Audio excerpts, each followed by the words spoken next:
Hello and welcome to Voices of Maximilian Globus, the podcast where we explore the people, ideas, and innovations shaping the future of global excellence. I'm your host, Dennis, and I'm proud to be part of the Maximilian Globus family, a company that thrives on connection, ambition, and impact. Each episode will dive into inspiring conversations with team members, leaders, partners, and visionaries from across our global network. Whether you're tuning in from one of our offices or simply curious about what drives us forward, this is your behind-the-scenes look at the culture, values, and creativity that fuel Maximilian Globus. So sit back, plug in, and let's explore what makes Maximilian Globus more than just a company, but a movement powered by people.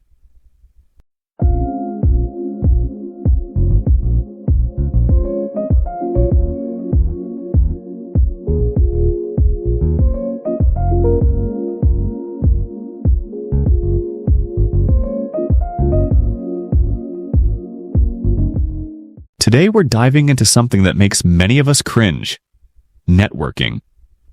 But here's the thing. What if I told you that the most powerful networking isn't about collecting business cards or LinkedIn connections? It's about building genuine human connections that happen to advance your career and enrich your life. Let's start with a hard truth. Traditional networking feels gross because it often is.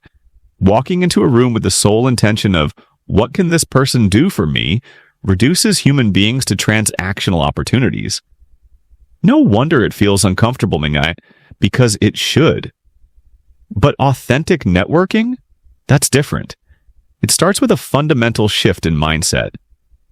Instead of asking, what can I get? Ask, what can I give? Instead of hunting for opportunities, focus on building relationships. The opportunities will follow naturally. Speaking of natural, let's talk about online networking first, since that's where many of us spend most of our time. Social media has revolutionized how we connect, but it's also made networking feel more artificial than ever. Here's how to cut through the noise. First, engage before you need something. Don't be that person who only shows up in someone's DMs when you need a favor. Comment thoughtfully on posts, share valuable content, celebrate others' wins.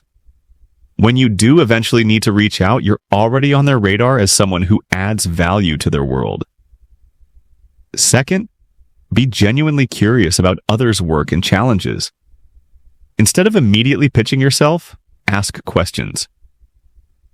I saw your post about the challenges in sustainable packaging. What's been the most surprising hurdle you've encountered? This shows you're paying attention and genuinely interested in their expertise. Third, share your struggles, not just your successes. Vulnerability builds connection faster than any polished achievement. When you share what you're learning or working through, you give others permission to be real with you too. Now let's move to offline networking, where the magic really happens. Face-to-face interactions have an irreplaceable power, but they require different strategies. The golden rule of in-person networking: be present. Put your phone away, make eye contact, and listen. Really listen. Most people at networking events are so focused on what they're going to say next that they miss what the other person is actually saying. Be the exception. Here's a technique that's never failed me: the curiosity approach. Instead of leading with your elevator pitch, start with genuine curiosity about the other person. What brings you to this event?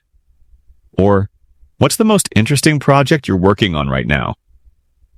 People love talking about their work when someone is genuinely interested. And here's something counterintuitive.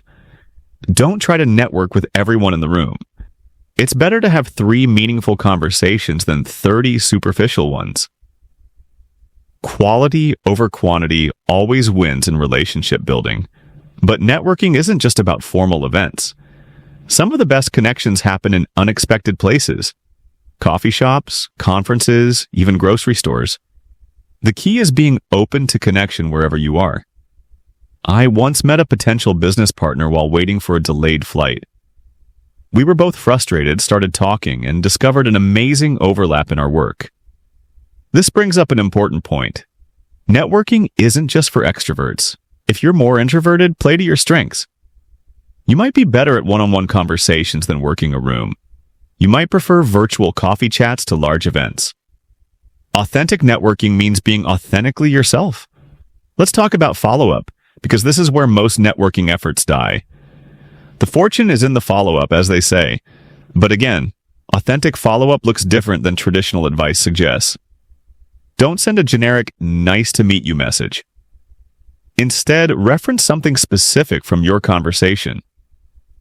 I've been thinking about what you said about the challenges in remote team management. I came across this article that reminded me of our conversation, and then share something valuable. Better yet, make an introduction. If you met two people who should know each other, connect them.